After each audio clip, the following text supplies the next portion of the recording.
Hello everybody and welcome back to Runescape 3 Hardcore Ironman from scratch. We are at the last part of the Plague's End quest, and this is the part with the Dark Lord fight, so I don't think it's that hard, but I brought a Sign of Life just in case, so here we go, let's finish Plague's End. We got a Constitution level during this fight, nice. And there we go, finally the journey is complete, Plague's End is done.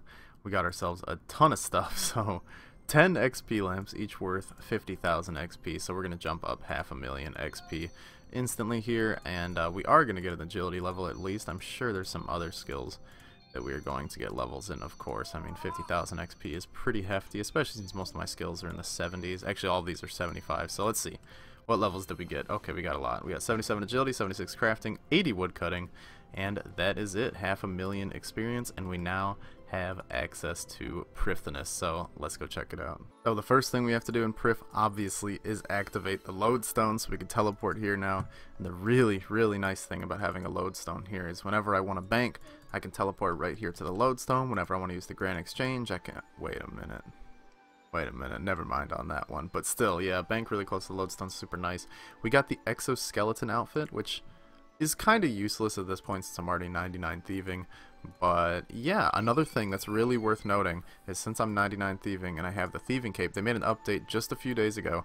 So if you have the thieving cape equipped, anything you thieve will automatically be noted. So Prif thieving on the elves is absolutely amazing now, especially for Ironman, for supply gathering and things of the sort. So I might actually do some post 99 thieving to gather supplies from here, you know, super potions and I think bowstrings and clay, which is really awesome because all those things are kind of a pain to gather. So yeah, thieving's pretty good. I'm definitely going to do harps for a long time, at least to get to 80, and yeah, pretty damn happy to be here. So I wanted to make a clip real quick just telling you guys what is up with live streaming, and I've been asked several times by people, hey, are you going to be live streaming again soon? And I actually have been live streaming, but recently YouTube has banned the uploading of videos that tell you, like, I'm live, come check me out on Twitch, which is what I used to notify you guys that I was live with all the time. So since I can't upload those anymore, the only way you're going to be able to get notifications that I'm live is by following me on Twitter and by following my Twitch page, both of which the links are in the description. So definitely go check those out if you're interested in seeing my live streams. I look forward to seeing you guys there. What the hell? I just got a court summons drop from KBD. I'm doing a Reaper task right now. Court summons? I'm pretty sure I've only ever gotten one of these on my main account, and it was from something else. I don't know. But wow, that's insane. Hey, we got a Bandos Reaper, and I was like, hey, let me just finish the task up, and we got Tacits, or not the task, the trip up. So there's Bandos Tacits on Bandy Boy kill count number. This isn't Bandy Boy.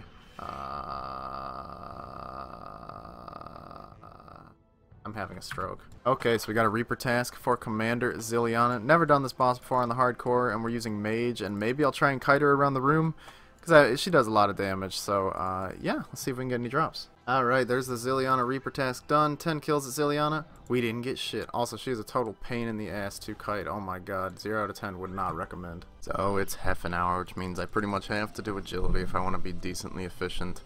And I do, because agility takes a long time to level in RS3. So there's the first agility level we've gotten from the Heaven Agility course, 78 agility. And it's nice to get a little bit of prayer XP too. I mean, it'll be a little noticeable in the long term, but once we get to Vires, it's not really that important. So yeah, 78 agility. So I've been at Harps for a little while, and we got up to 82 crafting, which is a little bit beyond the requirement for inventions. The only skill we need to get to 80 now to acquire invention is smithing. Smithing's a super big pain in the ass, and the best way to do it, as far as I know, is to superheat gold ore from concentrated gold rocks while using the superheat form prayer, which I have to do the Light Within quest for, and we're missing just a few requirements for it. The quests aren't that bad, but 80 agility, herblore, and prayer. But to get prayer up really well, I need to do Lord of Vampyrium to get the Sun Spear, so I think that's going to be our next big goal, is finish Lord of Vampyrium, and the boss for that quest is actually a little spooky, so might die. I figured, you know what, no point in delaying it, let's just go straight for some level requirements we need for those quests, and right here we are about to hit 79 construction, which is the requirement, I think, for Lord of Vampyrium, so yeah, easy to knock that out. And there's the end of our first Abyssal Demons task. Pretty good loot, honestly, nothing too crazy, and I forgot my gem bag, of course, on both trips. Good charms and everything, and what's really going to be nice is the ore the magic logs and the fire orbs. This is going to be nice overall. 122k from the task for the contract. Okay, looks like it's just good overall. Hey, look at there. Level 90 magic has been achieved on this Griffallaroo task. Weird name came up with that, but yeah, that now means we can use seismic equipment. So let's just go head over to Virago and take him out and get ourselves a seismic wand. Should be pretty easy. What the fuck? Not again. Not again. Shield left half. What is this? I'm not even wearing Ring of Wealth. I don't know how this happens. I don't know where this luck comes from. So we just finished our 129th task, which means the next one's going to give us bonus points. And I was thinking, what's the highest tier Slayer Master we can do? So I looked up Morvran, and we can do Morvran. We have over 120 combat, and we have 85 Slayer. I didn't even know we could. So let's get our first assignment from Morvran. He'll probably be the only Slayer Master we get assignments from for the rest of time. Wow. Wow, that's bad. 46 Mithril Dragons. Hey, there's a Slayer, level 86 Slayer. Hell yeah. Couldn't have picked a worse place to get it though. Mithril Dragons are actually horrible. I'm taking so much damage. I forgot my prayer pots. Forgot my bone crusher. I'm a sad boy. Alright, the task is done and there's 100 Slayer points. That is actually amazing. Morvran, give us a good task this time, please. I almost died fighting Mithril Dragons. Adamant oh my god. Okay. We're gonna... I don't know if I even want to do it because I don't have super anti-fires and these things kick my ass. I guess we're spending a Slayer token on doing shadow creatures. Hey, looky there, we just hit 76 farming while on a Slayer task at Necreals. Seed aside OP. Hey, we also just hit 75 strength, and a while ago on an Abbey Demon's task I got 75 attack, which means, as far as I know, unless I'm incorrect, that means we only have one requirement left for Lord of Vampyrium, and that is 76 Hunter, yep. The problem is I need to get 81 agility if I want to efficiently do Hunter because of the skill Champas, so I don't know if I really want to run around Heffen for a while, so we might just jump straight into going for Hunter. Ooh, our first Order of Ascension members task. Obviously we're going to do this on the lowest level ones. I think actually that might be the only ones I can kill at my level, but nevertheless this will be a good time to start accumulating some of those Ascension keystones, which eventually in the future we'll use to make Ascension crossbows. And yeah, this is the kind of stuff I love about Ironman mode, because on your main, you know, you get a key drop and it's like, you're kind of excited because it's a couple 100k, but at the same time you're just like, eh.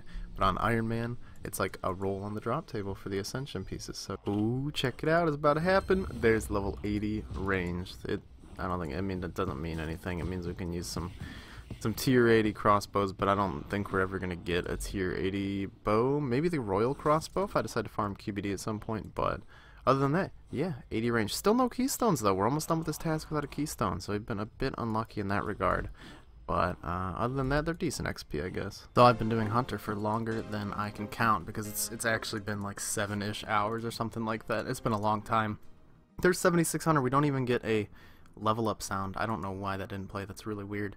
That was the last requirement for... I don't even remember the quest name. Lords of Vampyrium? Yeah, the Lord of Vampyrium. Which means that if we go to that quest now, we will have a Sun Spear. Tier 75 melee weapon, I think? And it'd be really good because the Sun Spear automatically burns vampire corpses when you kill them. So it's a very good way to get prayer experience, fire making experience, obviously combat experience. And vampires have a great drop table. So I really want to do Lord of Vampyrium. I guess we could just jump right into it. The boss fight is hard, and my main, during that quest on my main, I did die, so I'm a little worried about that. You know, I know why the level up message didn't play. It's because I unmuted old school RuneScape instead of unmuting RS3, so what you were hearing was actually the Ardoin music, because I'm doing the RD Agility course on old school, so... There's that. Oh, also one more thing, you might be asking, hey, why didn't you hunt the Azure skill Champas the whole time? I went there and tested it, and unless you have 81 agility, you will not get multiple chins every single time you catch one, and I was barely ever getting multiple, so the XP was actually slower than if I was doing the skill Champa tier under it, so I did Viridians the whole time. Oh no, dude, I can't bring the Sign of Life with me inside. Oh man. So we're on the final fight, like the actual final fight, and I had to teleport out because I ran out of food. This is a very, very tough fight. Yeah, I'm gonna record it this time because it actually is pretty tough. And if I die, I want it to be recorded, you know, it'll be nice and fun to watch. Hopefully I can get it this time. He keeps doing this attack and I have no idea how to dodge it. It does like 4,400 damage to me, so hopefully I can figure that out.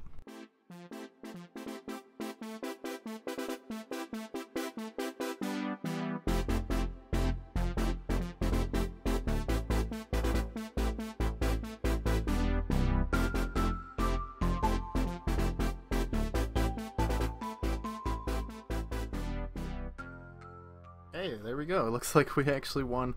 I think the problem was that I was trying to kite him to avoid the melee damage. So if you guys are doing this quest, especially if you're a hardcore Iron Man, do not try to kite Draken. He will F you up. Gotta say F. Gotta be family friendly. Oh, I have to record this part. It is so badass. Let me get rid of my prayer menu real quick.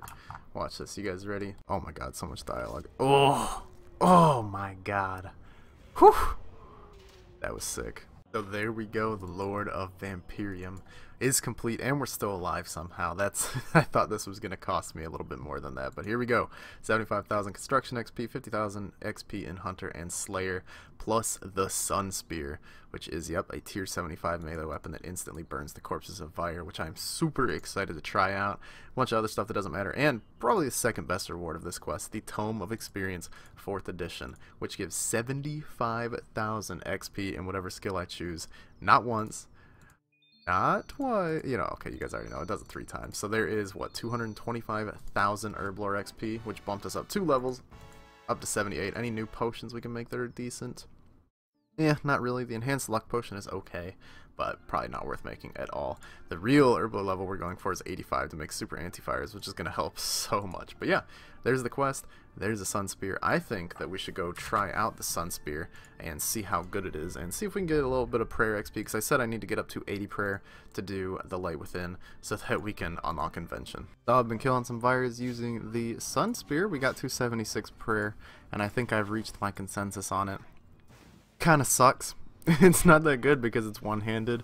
The actually good Sun Spear is the one you get from River of Blood, which is the quest after this, which isn't that hard in of itself if I remember correctly, but I need level 80 Herblore and 78 attack, plus some quests. The quests aren't that bad, the attack's not that bad, but getting to 80 Herblore on an Iron Man is kind of tough, so I'm going to have to look for some quests that have Herblore rewards, or just, you know, general lamps that I can use on it, because actual herbs and stuff like that are really hard to gather. So I just finished using up all of our Herblore supplies, made a bunch of potions, and we're 71,000 off of the level. I think we started at like 150,000, so we managed to get like half an Herblore level. I think this also includes my daily jack of trades, so for us to get to 80 Herblore, it's not going to be an easy road, and I have no more herbs, so time to do an herb run. So I decided to do something a little different. I went and mined some clay in the Ithil district of Prif, and I used porters and bracelets of clay, and we got ourselves about 200 or so, and then I made some urns. I completely forgot these things existed, and they're super useful.